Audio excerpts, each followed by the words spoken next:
Hello, and welcome to the Fastenal 2023 Annual and Q4 Earnings Results Conference Call. If anyone should require operator assistance, please press star zero on your telephone keypad. A question-and-answer session will follow the formal presentation. You may be placed into question queue at any time by pressing star one on your telephone keypad. As a reminder, this conference is being recorded. It's now my pleasure to turn the call over to Taylor Ranta of Fastenal Company. Please go ahead, Taylor. Welcome to the Fastenal Company 2023 Annual and Fourth Quarter Earnings Conference Call. This call will be hosted by Dan Florness, our President and Chief Executive Officer, and Holden Lewis, our Chief Financial Officer. The call will last for up to 1 hour and will start with a general overview of our annual and quarterly results and operations, with the remainder of the time being open for questions and answers. Today's conference call is a proprietary Fastenal presentation and is being recorded by Fastenal. No recording, reproduction, transmission, or distribution of today's call is permitted without Fastenal's consent. This call is being audio simulcast on the internet via the Fastenal Investor Relations homepage, investor.fastenal.com. A replay of the webcast will be available on the website until March 1st, 2024 at midnight Central Time. As a reminder, today's conference call may include statements regarding the company's future plans and prospects. These statements are based on our current expectations, and we undertake no duty to update them. It is important to note that the company's actual results may differ materially from those anticipated. Factors that could cause actual results to differ from anticipated results are contained in the company's latest earnings release and periodic filings with the Securities and Exchange Commission, and we encourage you to review those factors carefully. I would now like to turn the call over to Mr. Dan Florness. Thank you, Taylor, and good morning, everybody, and welcome to the Q4 Fastenal earnings call.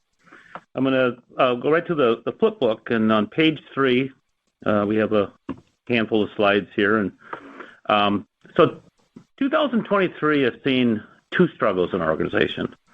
One, since November of 2022, so for 14 consecutive months, we've seen a sub-50 PMI that when you operate very heavily in the industrial space, that's a big deal for you. And there's many benefits to having Holden part of our organization. One is his career before joining Fastenal. He has access to he's forgotten things about stuff that I don't even know. And so I asked him, I said, hey, how often does a period like this happen? And he said, well, back to 1970, it's happened 6 times that it's been sub-50 for an extended period of time, most recent being the Great Recession in the 08-09 time frame. But it's a pretty tough period. And I said, okay. And so it's been pretty tough, and, you could look at that. But the second struggle is we've executed better. And in 2022, and, we put up good numbers. Inflation helps some. The rebounding economy from COVID helps some. The fact that we're pretty good at supply chain and we were able to find stuff and keep people supplied helped, because if you can't get it anywhere else, you come and get it from us. And but there was some stuff under the hood that we weren't executing as well as we'd like to see, and we made some leadership changes earlier in the year, and I think we're poised really well as we go into 2024. But those were a couple things that challenged the year. Despite all that, in the fourth quarter, we grew our daily sales 3.7%. The team did a really nice job managing expenses. We had a few things that, sometimes you have a few things that go your way, sometimes you have a few things that go against you. On par, things were generally favorable, and we grew our EPS 8.5% to 46 cents. If I think of our growth initiatives, kind of uneven. We've continued to see nice development in our install base of on-site locations, maybe not as fast as we'd like. FMI devices, we did a really nice job. And we continued to increase our digital footprint that we've talked about in recent years. Operating cash flow was a record at over $1.4 billion of operating cash that we generated, and it was a 52% increase of what we did in 2022. Now, on the surface, that's a little bit misleading, because 2022, and I'll touch on that in a second, consumed a lot of working capital because we were ensuring a reliable supply chain for our customers. That brings us to the final bullet on the page, and we paid out a 5th dividend, paid out 38 cents per share here in December. That's the 4th time that we've done a supplemental dividend like that since going public back in the late 1980s. The first time was in December 2008. The world was in free fall, we had cash available. We looked at that cash as being, this is owned by our shareholders. We don't know what needs they have for liquidity. We do know we won't need this in 2009 if the economy is doing what it does, because our business is countercyclical, and we knew we'd throw off a lot of cash. And so we paid out a sizable dividend in December of 2008. December of 2012, there was a lot of uncertainty in the United States. The federal government was having a fight amongst itself about what tax rates should be on dividends. We didn't know if tax rates were going to go up in 2013, and figured we're sitting on a bunch of cash. Let's pay it out to our shareholders, and we don't need it. We generate a lot of cash in the future. We'll pay it out and let the folks in Washington, D.C. figure things out. It's nice to know that in today's Washington, D.C., things are much more calmer. Sorry for the sarcasm. I'm Midwestern. December of 2020, the world was in COVID. We had more cash than we needed, and we paid out a supplemental dividend. This one's different than the other three. We invested a tremendous amount of cash into inventory in 2021 and 2022, an incredible amount, because supply chains became erratic. You couldn't count; it was not a reliable time frame of getting containers through ports and getting product. And we're not a sorry company. We don't say to our customers, sorry, couldn't get it. We're a supply chain company. And if we feel that it's going to take an extra 40 or 45 days to get a container, we'll add 50 days of inventory, 6 days of inventory. So we consumed a tremendous amount of cash. Fortunately, things have become more stable, and we harvested that cash in 2023. And we'll generate ample cash as we move into 24 and beyond. We didn't need it. We sent it to our shareholders. We feel we have a really conservative balance sheet, and we have plenty of gunpowder for anything that we need to do as we move into 2024. Flipping to page 4, 58 signings in the fourth quarter of 23. Not a particularly impressive number. Perhaps the environment came a little bit tougher late in the year for signing on-sites. It's not the strongest of year for many of our customers. Perhaps we had some district managers that are looking at their expectations for 2024, and maybe some on-site signings split into 2024. We're up 12.3%. We finished the year with 1,822 locations. Our older on-sites had a pretty tough year. That speaks more, I believe, to the PMI index than anything else. But we still anticipate 370, 400 signings next year. We think we're poised to do that. We think the energy's behind it, and we think the team is really focused on it. And that speaks back to some of our execution issues I mentioned on the prior page. FMI technology. We had a good year with FMI. We did a nice job of signing. If I look at just below the bullet where we say we signed 24,126 MEUs, you divide that by 253 days, that's 95 per day over the span of the year. One thing we've talked about a number of years ago was building our infrastructure to support signing 100 devices a day.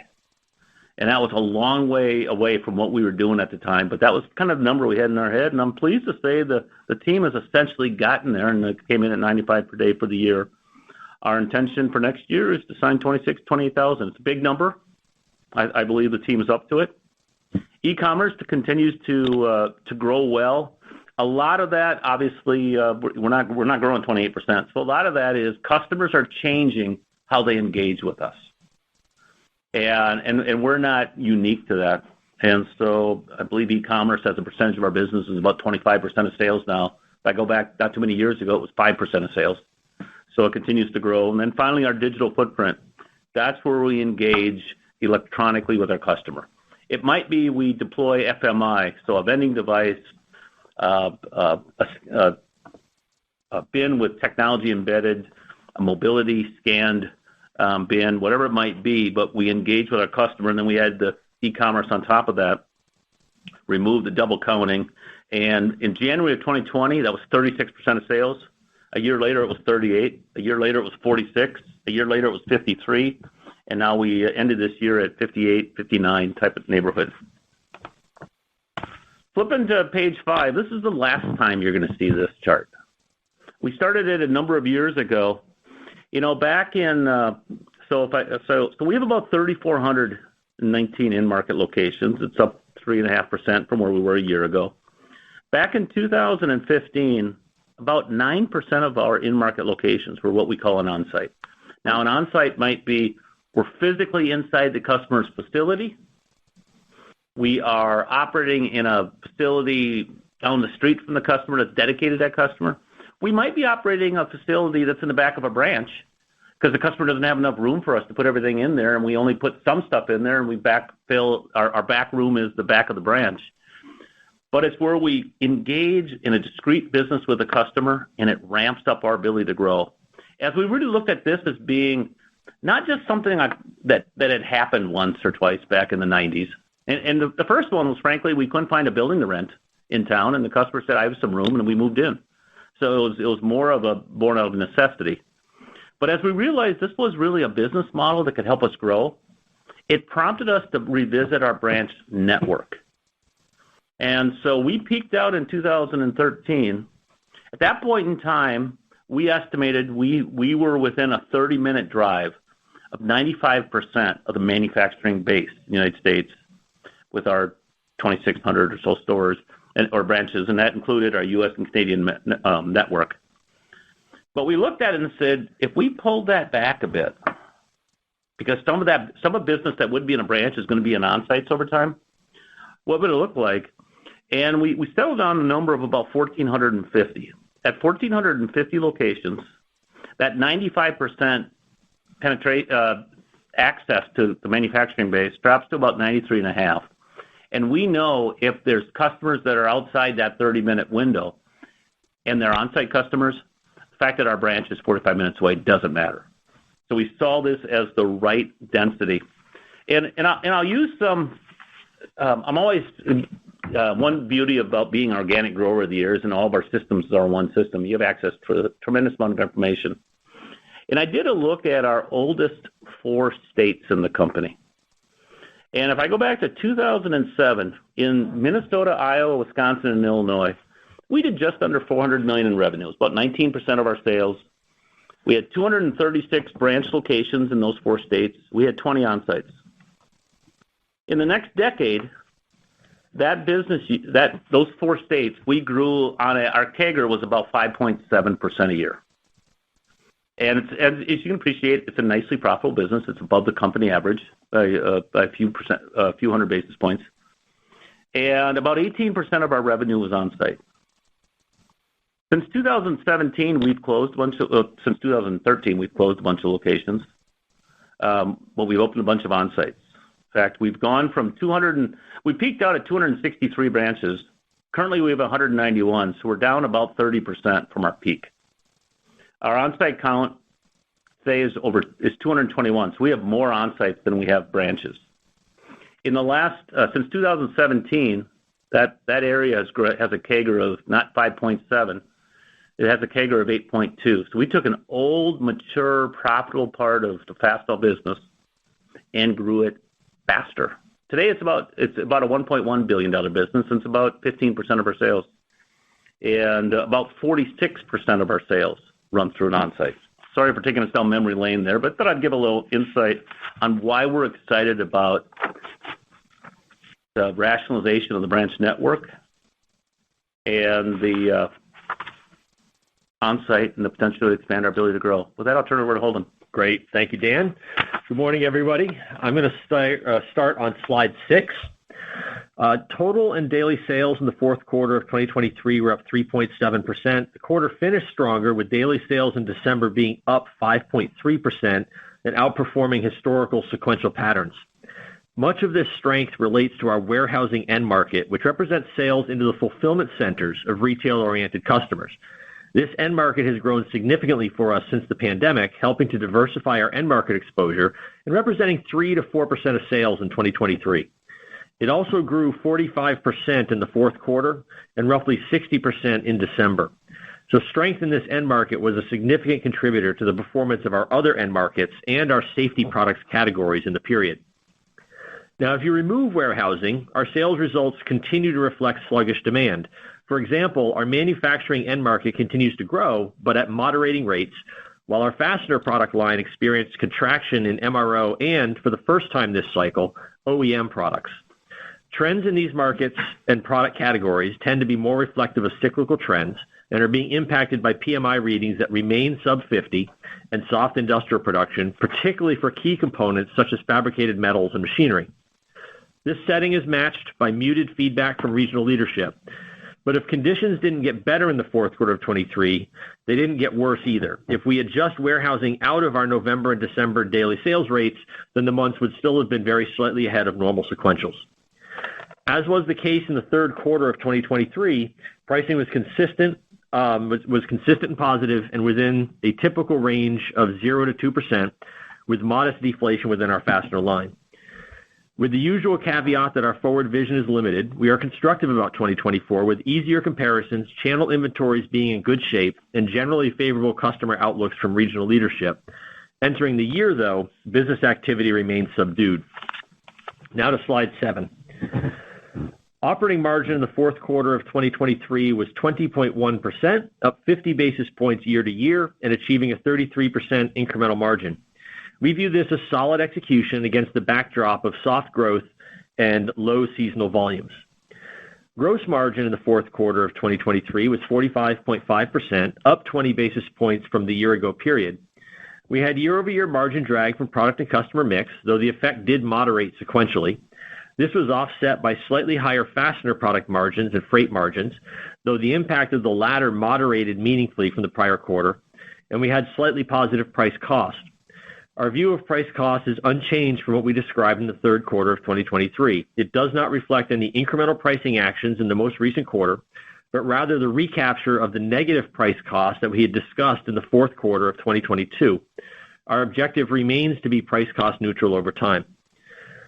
SG&A was 25.3% of sales in the fourth quarter of 2023, improved from 25.7% in the year earlier period. This amounts to small improvements in a lot of areas, rather than significant improvement in just one or a few areas. For instance, more favorable comparisons and good expense discipline produced flattish costs and modest leverage around selling-related transportation, information technology, and spending on travel, meals, and supplies. We experienced modest occupancy leverage as a result of vending devices used in a past lease locker program passing their depreciable lives. These were joined by contributions stemming from improvements in our supplier contribution collaboration programs. The Blue Team did a nice job tightening spending over the course of the year as business activity continued to slow. Putting everything together, we reported fourth quarter 2023 EPS of 46 cents, up 8.4% from 43 cents in the fourth quarter of 2022. Now turning to slide 8. We generated $354 million in operating cash in the fourth quarter of 2023, or 133% of net income, and $1.43 billion in operating cash for the full year of 2023. Both dollar amounts represent record operating cash generation that was driven by reduced working capital needs. This produced strong cash balances that allowed us to pay a supplemental fifth dividend in December of 2023, putting cash returned to shareholders through dividends at $1.02 billion for the full year. Even with this, we finished 2023 with a conservatively capitalized balance sheet, with debt being 7.2% of total capital, down from 14.9% of total capital at the end of 2022. Working capital dynamics were similar in the fourth quarter of 2023 to what we experienced throughout the full year. Accounts receivable were up 7.3%, which is primarily a combination of total sales growth and a shift in mix towards larger customers, which tend to have longer terms. Inventories were down 10.3%, owing primarily to the effects of slower customer demand, the unwinding of inventory layers built a year ago to manage supply constraints, our field and hub operations sustainably streamlining inventory processes, and modest inventory deflation. Net capital spending in 2023 finished at $161 million, little change from the $162 million in 2022, and below our forecasted range of $180 million to $190 million. This shortfall has less to do with deliberate project deferrals than it does with slower business activity, reducing the need for certain investments to support immediate growth, and timing delays outside our control for certain expenditures. Our net capital spending expectations in 2024 is a range of $225 million to $245 million, which reflects catch-up spending for hub automation and capacity, the substantial completion of an upgraded distribution center in Utah, an increase in FMI spend in anticipation of increased signings, and information technology. 2023 had its successes. While acknowledging that we didn't hit all our goals, we nonetheless closed the year with a higher installed base of on-sites and FMI devices and a greater proportion of our sales moving through our digital footprint. The organization adapted to one less selling day and slower growth than originally anticipated, effectively controlling expenses and defending our operating margin. We improved our balance sheet and produced record operating cash, which allowed us to return record capital to our shareholders. Where we fell short of our expectations was in our ability to generate stronger sales growth. However, we are enthusiastic about the leadership changes made to our sales operations in 2023, and regardless of macro conditions, expect these to lead to improved market share gains in 2024. With that, operator, we'll turn it over to begin Q&A. Before we start Q&A, there's a few items I thought I'd share from a conversation we had this morning with our senior leadership from throughout the company. And part of it was sharing with them a little bit of a recap of our board meetings of the last couple of days and some thoughts on the quarter and some thoughts on 2024. And I just thought I'd share. First, some thoughts on the P&L. And Holden touched on some of these, but I thought I'd present it maybe in the way we talked about it with our own team internally. First one was when I think of 2023 and then going into 2024. So this is the last year that we'll have some branch closings. Branch closings do two things for us. They do free up a little bit of occupancy. What we've found over time is typically when we're consolidating two locations into one, some of that occupancy savings is spent on maybe a larger location for the two locations because the business doesn't fit. As we've seen in the last during the COVID period, a lot of buildings that we operated in became really attractive buildings for a lot of local distribution points for a lot of e-commerce. So there was some competition for the space, and competition doesn't make it cheaper. But with that said, we've had benefited from some occupancy savings there. Those benefits are going to be behind us, and we need to be thoughtful about that as we enter in 2024. There's a flip side of that coin. Consolidating two locations into one is a heck of a lot of work, and it's a big distraction to the business, to our customers. And that distraction of our own selling energy, our own local energy, is now behind us. And the challenge to put in front of everybody is make sure that's translated into selling activity to grow the darn business. The second, we had the benefit in 2023 of some lower bonus payouts, benefit to the P&L, not benefit to the recipients. But 2022 was a really good year for us, and a lot of our folks are incented off of simple growth in earnings. And we grew our earnings tremendously in 2022, with that falling off as we went into 2023. That contracted the bonuses. We don't anticipate having that benefit in 2024 because we don't anticipate the P&L doing what it did in 2023. And that means we need to be really dialed in on everything else we do so that can re-expand. The final piece, and Holden touched on it, some vending depreciation, we had a runoff, and it benefited the fourth quarter. The beauty of that is it will also benefit the first quarter and the second quarter and the third quarter until we anniversary that. So that will give us some benefit in 2024. The next one was a challenge to everybody on that call, whether you're in sales or not, is our focus has to be on everything we're doing. It's helping our branch and on-site locations hit their goal. In fact, I had to laugh shortly after the call, and I suspect I need to thank John Soderberg for this. But out on the printer, there's a sign: help our branch and on-sites hit their sales goals in 2024. Thanks for that, John. And but that's where our head is at. We didn't feel good about 2023, and the best way to feel better about it, maybe grow a little faster. My compliments to our team that work on ESG. A few years ago, we were probably a little bit slower to it, primarily because our operating style, frugality, is naturally conserving. And as we stepped into the ESG world, what we really learned is we needed to do a better job telling our story.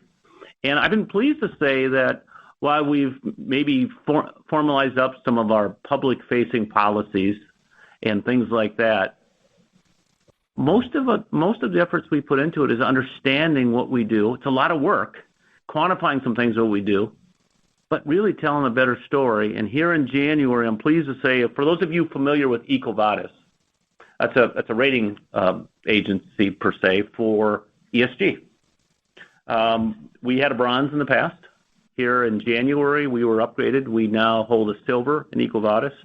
I'm not aware of any other North American distribution businesses that have silvers. Perhaps there are some. I'm not aware of any. So my compliments to the team for doing a great job telling our story. Finally, earlier this week, I had an opportunity to tour our shop, and I say an opportunity, I've done it before. Tim Brokowski, who's led a big piece of our manufacturing for 29 years, retired this week. And Tim is famous for giving you a 20-minute tour, but taking 60 minutes to do it, because he loves what he does. He loves to explain it. He loves to describe it. Must be an engineering background thing. But I had a really nice visit with him. It was a handful of us that were touring it.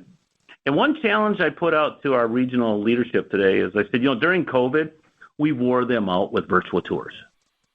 And that's kind of gone radio silent in the last 2 years. And I said to the group, I said, when customers see our capabilities, it sells itself.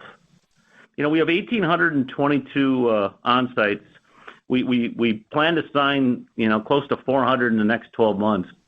Boy, I would think if just the on-sites each did a tour over the 254 days of the year, that's 7 a day.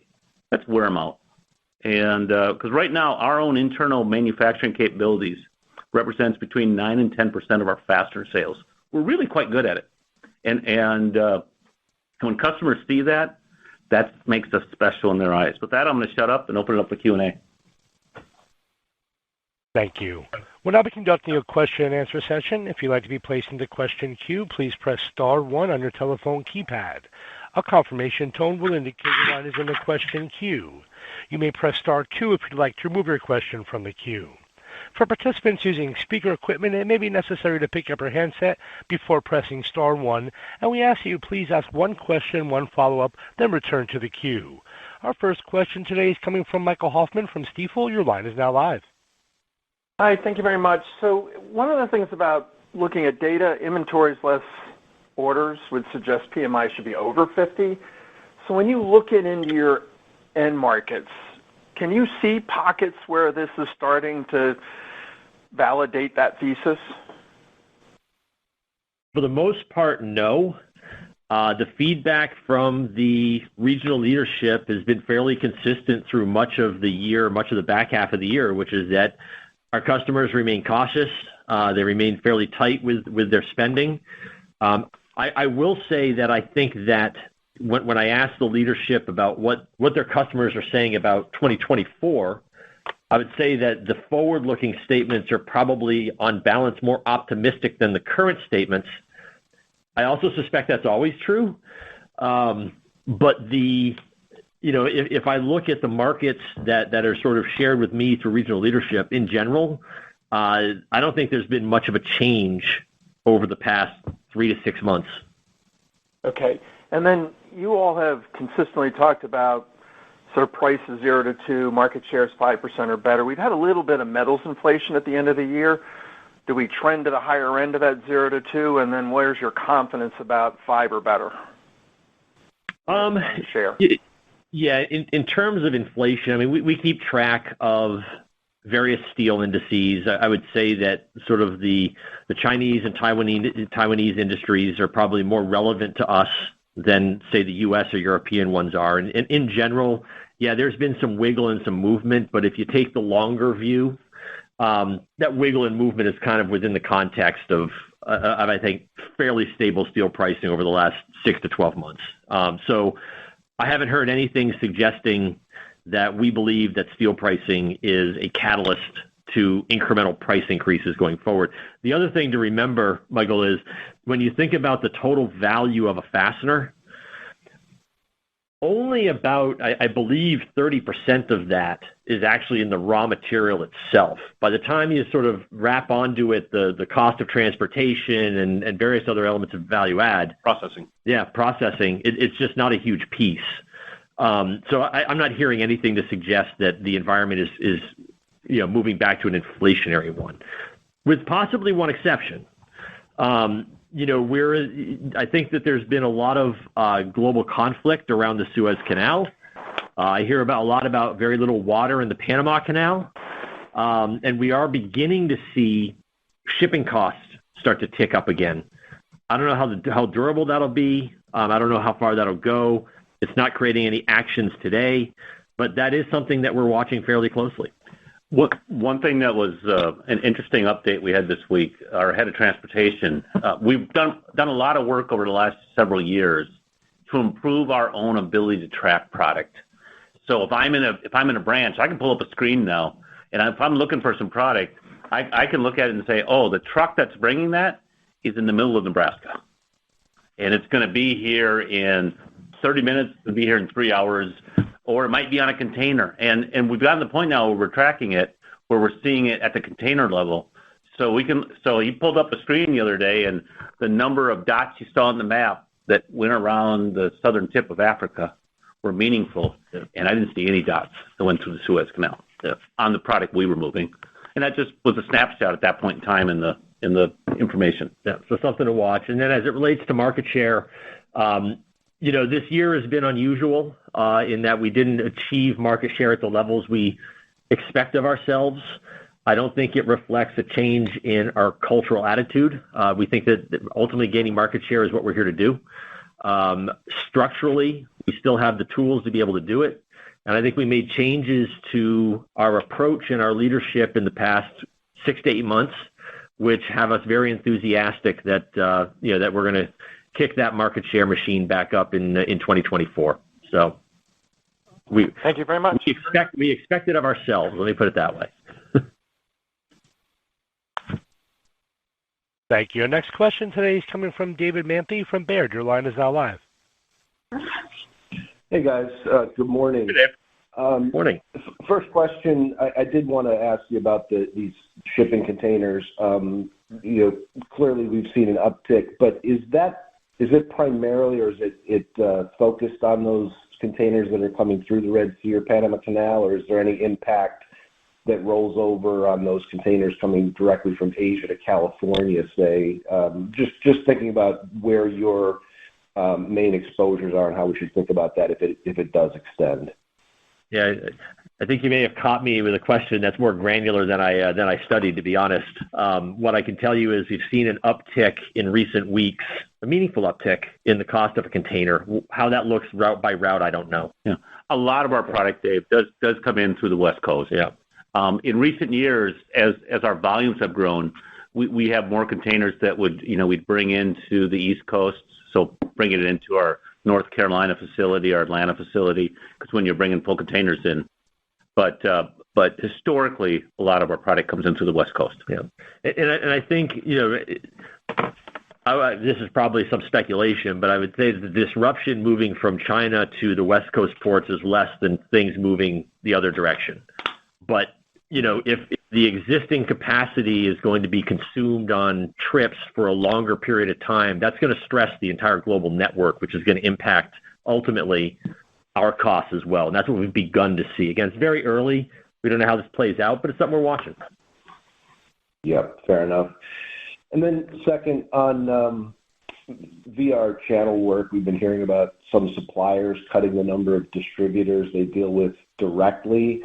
And I'm wondering, have any of your suppliers actively consolidated their distributor partners that you know of? I'm not aware of any, but it wouldn't surprise me, and because if you look at where the outgrowth is coming from, it's coming from fewer and fewer, so it wouldn't surprise me. But I'm not aware of any data.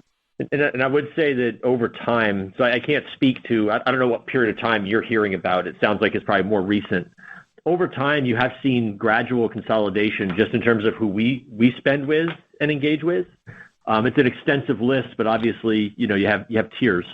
And I would say our higher tiers has consolidated slightly over time, and that's by design, just as relationships evolve. But I haven't necessarily heard of anything that is a, recent and deliberate initiative on the part of a lot of suppliers to consolidate. I haven't heard anything in that regard. Got it. Thanks a lot, guys. You bet. Thanks. Thank you. Next question is coming from Chris Dankert from Loop Capital Markets. Your line is now live. Hey, morning, guys. Thanks for taking the question. Morning, Chris. I I guess, on-site sales growth during the quarter was, only slightly ahead of company average rate, which is a notable slowdown versus past performance here. I mean, do you think that's kind of a one-off due to some of the customer plant shutdowns exiting the year? I guess how much or how little should we really make of that lower on-site sales growth rate in the quarter? Yeah. It's relevant. And I think what you're seeing is we've talked about how our signings this year were not at the level that we expected them to be. And I think that at the beginning part of the year, you were benefiting from the signings rolling through earlier that were greater than the year prior to that, which is being affected by the pandemic, right? And so as you get the benefit of those, but then you layer in another year where your signings are slower, you're going to naturally have that effect roll through. So I think in many respects, it feels to me like it has a lot more to do just with the signings cadence, which again, I think we've suggested we love the fact that our on-site continues to grow in the mix. We love that the installed base continues to grow, but the signings pace has not been what we expected it to be, and I think what you're seeing is a byproduct of that.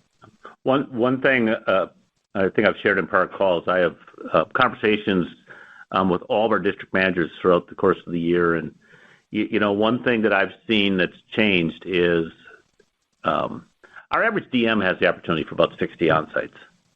And so we're having these conversations. You could tell the ones that were really dialed in and the ones that aren't. The ones that are really dialed in are sitting there with, hey, here's my number of potential. Here's what we have that's hot, that's warm, that's warming. And how good they are at communicating that tells me, hey, do they have a plan? Do they have a plan that you feel comfortable coming into the year? Their pipelines and to give them a couple on-sites. With 240 district managers, if a high percentage have a really good plan to give them a couple on-sites, maybe some have 3, maybe some have 1, but consistently a couple on-sites, you're at your number with cushion. Yeah. And you feel good about what's your pipeline.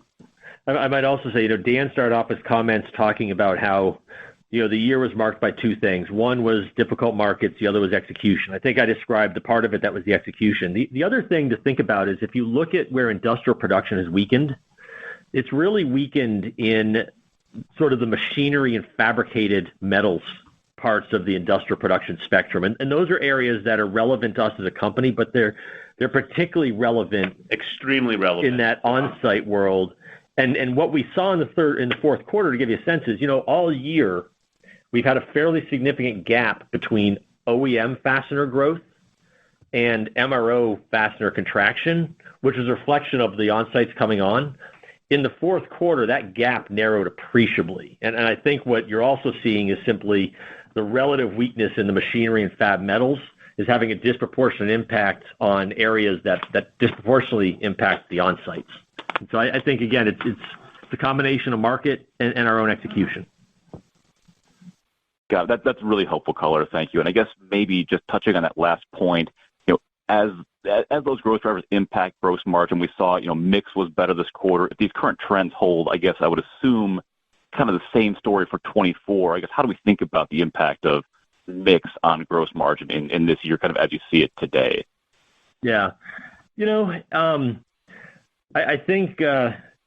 I think I try to predict what mix will be every year. It's a fairly thankless effort, to be quite honest. But I think I've used like 50 to 70 basis points in the past. I think it'll be less than that. And I think it'll be less than that for a few reasons. One, we talked about fewer branch closures. If we have fewer branch closures, I think the rate of attrition in our smaller customer set will also slow. So you won't have the same order of magnitude impact from that. We have had slower on-site signings. And again, that ripple effect, I think at least in the earlier part of the year, that's going to put less pressure on the channel mix impact.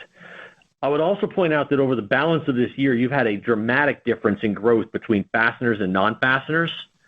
And maybe there's a little element of both comparison and market here, but I would wager that next year, that gap is not going to be as wide. And that would relieve some pressure off of the product mix element as well. And so I still think mix will be negative. That's just the nature of our growth drivers. But I don't think it'll be as negative as sort of the normal 50 to 70 that I've talked about in the past. I think it could be narrower than that. Got it. Thank you both, and good luck this year. Thanks. Thank you. Thank you. Next question is coming from Ken Newman from KeyBanc Capital Markets. Your line is now live. Hey, good morning, guys. Morning. Just wanted to touch on, the color on some of the warehousing demand that you saw this quarter. Just curious, what really drove that increase? Is that really new customer acquisitions? Is it gaining market share with existing customers? I know it's small for you now, but just where do you think that could go in terms of mix longer term? Well, for really about the last 5-6 years, we made a really concerted effort to go after that business because with our vending platform and our strength in the safety area, it's a natural fit for us to be a great partner to that type of customer. And we saw really nice growth in it. And, when I think of like when COVID hit, that and our government business and our access to safety products were a lifeboat to helping us get through that very successfully because the industrial business was just hammered when we went through that period. And so it's become an ever larger piece. If I think about it discreetly now, there's a number of things going on. We had I wouldn't attribute it to necessarily customer acquisition. We're always adding locations with those customers because they're growing, but it continues to be deeper penetration. And we had examples where some other suppliers couldn't get stuff to them, and we stepped up to the plate and helped, which always helps our position to be a stronger partner and to gain market share with that customer because you rely on people you can rely on. And so those things really helped us. And they had a strong business environment themselves, and they're using more product. And we had some examples where there were some products they needed that we were uniquely situated to help them with. Sometimes it was for the safety of their employees. Sometimes it was moving some product around. And, things just coalesced really well in the quarter. I would point out maybe a couple of things. One, prior to the pandemic, that warehousing sector was less than 1% of our sales. And so, oftentimes we get asked, like, can you show that you actually have improved your business coming out of the pandemic? This is an example of a market where we retained business coming out of the pandemic that we gained because of what we were able to do there. And so, again, we think we love having that customer set involved. The other thing I think I would point out, I think I sort of indicated that market was up 60% in December. Christmas doesn't come every month. President's Day doesn't have the same commercial value. I just wouldn't expect that kind of order of magnitude from that customer set as we go forward into 2024 that we experienced over the most recent holiday period. You're a Debbie Downer. Right. No, that makes sense. That's helpful. Just for my follow-up here, just looking at the seasonal benchmark for this year, just assuming that 24 follows that seasonal benchmark as a baseline, it does imply, quarterly ADS steps up pretty strongly here and call it the high single-digit range in the back half. Just outside of the comps, the normal seasonality, I'm just trying to weigh that against maybe the slower on-sites and how that maybe ramps through the year. Is there anything to suggest that sales wouldn't necessarily follow those trends or that we should be kind of aware of? Man, I'm not getting into the business of predicting January, February, and March DSRs. Here's what I would tell you. On-sites could have an impact. Does it have an impact in January specifically? I really don't know, right? I've always said that there's a lot of value, value in sort of understanding how those trends work, but there's a lot of error variable anytime that you're talking about 20 days of activity and you're trying to apply a lot of meaning to it. On-sites over a multi-month period of time, I think that they may grow a little bit less quickly in the absence of a market improvement because of some of the signings. But I'll tell you, we're also seeing a little bit of an uptick in the sales activity in non-on-site national accounts. And I think that could also pick up. So there's just a lot of moving pieces that makes it difficult for me to say with any sort of definitiveness that you should expect us to beat or miss those DSR benchmarks. Probably the piece I'd throw out on that, it relates less to the question per se and more to an example. So we had our board meeting last couple of days. And one thing I ask of all of our leadership team is, hey, be in Winona the week of the board meeting. You spend some time with your teams, with other folks, and be here because we participate in the board meetings in person. We had one person that wasn't here because he was sitting at an airport in Nashville, Tennessee, and there was 8 inches of snow. And so he participated remotely, and I was chatting with him this morning, and he's kind of freaked out right now because the winter weather has not been our friend in January, and it's not been our industry's friend. It's not been our customer's friend. In fact, I received a picture the other day. It was actually from a supplier in the Memphis area, so a little bit further west from Nashville, and had a picture of their warehouse, their distribution facility, and their head of sales sent it over to our traffic manager and said every truck that was coming in to pick up product today canceled, except for one. And he said there was a blue Fastenal semi that was here 15 minutes ago. I'm sorry it wasn't in the picture, but it was great to see you guys still running. And so the weather is hammering the month pretty hard. Well, there's a lot of month left. We'll see how we dig out, no pun intended. But our distribution network is working. That's the beautiful thing, and that truck was there to pick up product. Very helpful. I appreciate the color, guys. Thank you. Thank you. Next question is coming from Nigel Coe from Wolfe Research. Your line is now live. Thanks. Good morning, everyone. The weather's not our friend right now, that's for sure. So just going back to the on-sites, and it seems, you firmly believe this is more of a cyclical factor. You called out, the metalworking kind of sector there. Is there anything structural here that we need to consider? Maybe some of the e-com cannibalization. MSM is talking about their implant offerings as well. I'm just curious if there's a bit more, pockets of structural headwinds here we need to consider. When I think of on-site and e-com don't even come into play. I could see because really what the on-site is about is we're stepping into their shoes, and we're operating inside their facility on something that they were probably doing themselves before, and didn't really have the expertise or the tools or the visibility into the supply chain that we have to help operate it more effectively, more efficiently.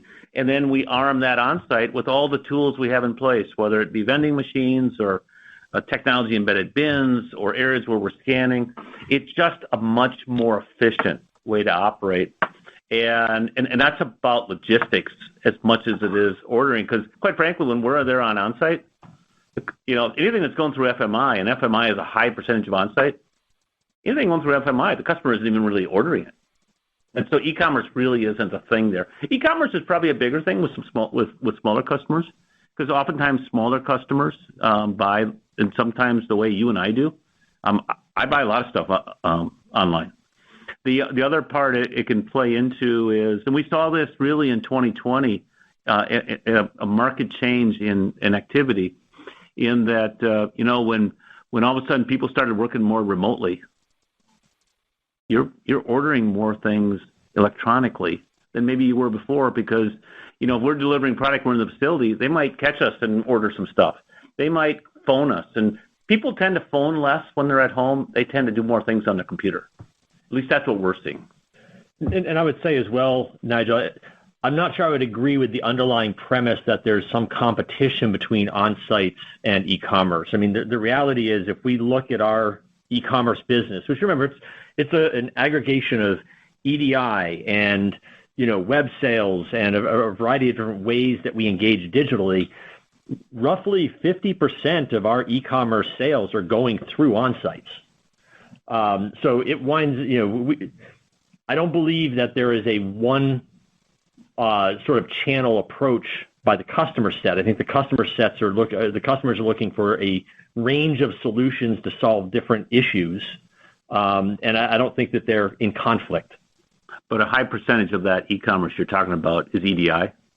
Yeah, although showing me 35 to 40% of our web is also running through on-sites. Okay, that's fair. Yeah. Okay, so that's really helpful. And then just on the point about, are you seeing pockets of competition on-site again? One of your biggest public competitors does talk about their implant offerings, and just thinking about, Dan, you were very honest about the outgrowth in 23 fell below your expectations. Do you think that in 24, you'd be back to that sort of 5 points plus of outgrowth versus the market? Coming into the year, that'd be our expectation. But as far as competition, we have competition in everything we do. There's a lot of companies out there that we compete with that are local businesses that do on-site. What they don't have is maybe some of the tools. And a natural strength to our on-site model is the fact that we have the branch network. Because what's really difficult, and where a lot of organizations fail on pieces of on-site, we have a natural density of people. So let's say you have an on-site with 2 employees. Well, let's say employees out on maternity leave. Let's say employees out on vacation. Let's say there's turnover. How do you replace that? Well, if you have 50 Fastenal employees that are in this market, it's Omaha. It's up in the Twin Cities. We have more than 50 in Twin Cities. But if you have employees in this market, you have redundancy to support that on-site. So we have a natural advantage in that marketplace versus not necessarily a local competitor, but a national competitor, because we have a footprint. And maybe the only other thing I would add, this is largely anecdotal. Again, I sort of ask the regionals how things are going every month, and they sort of just freewheeling give me answers. And oftentimes there's comments about our competitors in there. Sometimes it's favorable to us. Sometimes it's not favorable to us. What I can tell you is I haven't noticed any difference in the cadence of that conversation over the course of this year. So I mean, if part of the question is, are you seeing things intensify? I haven't gotten that from the feedback from the field. Okay, that's great, color. Thanks, guys. Appreciate it. Yep. Thank you. Next question is coming from Ryan Merkel from William Blair. Your line is now live. Hey, guys. Congrats on the solid quarter. Morning. Thank you. Thank you. So I had 2 questions, and I'll just ask them up front. The leadership changes, Dan, what changes did you make, and why are you confident that will accelerate the share gains? And then second question, can you clarify the tweak to the business model? Where are the front doors open now on all of the branches? And I think the question I'm getting asked is, could that help sales in 24, or is it not that impactful? First off, we made a number of changes. We moved some within our national accounts team. We moved some folks around, or some folks that aren't in roles that they had before. We made some changes in our regional leadership. That wasn't necessarily performance. That was more of a case of just some natural. We all get older, and so some natural changes there. I think the fact that we have the U.S. under one leader now. Over the last 15 years, the East and Western United States have been under two different leaders. And so over time, there's economic reasons how the business changes a little bit, and there's personality reasons why the business changes a little bit. If I were to characterize the Eastern U.S. versus the Western U.S., and I can think back to who've been the leaders of the two businesses over time, both incredibly successful businesses. I would say the way they go about being successful is different.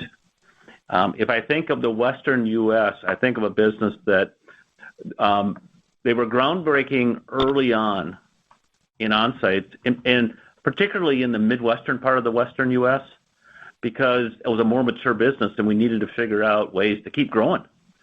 And so I think that part of the business is better at. You have a large customer. We're better at getting deeper and deeper into that large customer. Earlier, I talked about our manufacturing division. I suspect there's a disproportionate mix of their business in the Western than there is in the Eastern. And I might be wrong on that. That's just me speculating.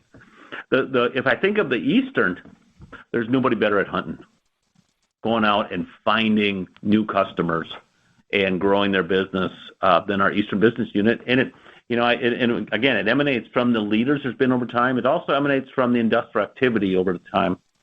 And as it relates to our business, our front doors are open. And I think they weren't closed that long. and they weren't closed everywhere. They were closed in pockets. There's a couple of exceptions. There's a couple of states where the rules are pretty onerous, and we've just said, you know what, California has too damn many requirements, so we just say we're keeping them closed. And there's one other state, I forget what it is offhand. I think it's Louisiana. But we've been operating that way for years in Canada, and it was primarily because as a wholesaler, you just couldn't do retail transactions. So our front doors are open, but we had a much different business. We grow faster in Canada. I hope that answers your question, Ryan. And I think a couple pieces of perspective I might add. I mean, Dan touched on it. When we started this process, we had a lot of different experiments in the field going on, right? Some people closed, other people didn't close. Some people flipped counters, et cetera. Some people stuck with the traditional, the older CSP model. And I think, we wanted to come up with a more consistent model. And so having had the opportunity to evaluate all the different things we were doing, we wanted to sort of consolidate under sort of one approach. We have a lot of customers in a lot of places that share a company, and we want to make sure that we weren't creating conflict in that regard. So that was part of what went into that. As it relates to the impact on growth, bear in mind that, if you're talking about customer accounts that are smaller accounts, which tends to be what that walk-in is, because when we're talking about our larger customers, we're typically going to their locations. It represents mid-single digits of our total revenue. So do you get some incremental revenue from that? In all likelihood, we will. I wouldn't overstate the overall impact to growth. It could contribute something at the margin, but I wouldn't overstate the potential impact. Most of our revenue don't even know where our location is. Exactly. Got it. All right. Very helpful. Thanks. I don't know if there's any other questions in queue. We're at 3 minutes to the hour, so I think I'll call it there. If anybody was cut off, I apologize for that. I just want to close with one thought. I just got back a few days ago from a 8-day trip. I was over in Shanghai and Ningbo, China, and there's a lot of nation level, global level wrangling that occurs in society, and I guess that's just the nature of life. I have to say, I was over there. We celebrated 20 years of Fastco, our trading company, and 20 years of our sales organization over there. The people I met were incredible. I spent a lot of time with our team right in Shanghai. I spent good time with our Fastco team, our handful of district managers, our RVP over there, our senior VP that covers the European and Asian business, and I went down and visited a branch in south down by Suzhou, and I hope I pronounced that correctly. And great people, and really impressed with what I saw, and the dedication they have to what we're about, what our customers are about. And when I think of our branch manager I met down in Suzhou, what an outstanding young man, and the team he had, really impressive people. And I'm always amazed their grasp of the English language is probably better than my grasp of the English language. With that, thanks for your time today, and everybody have a great rest of the day. Thank you. Thank you. That does conclude today's teleconference and webcast. You may disconnect your line at this time and have a wonderful day. We thank you for your participation today.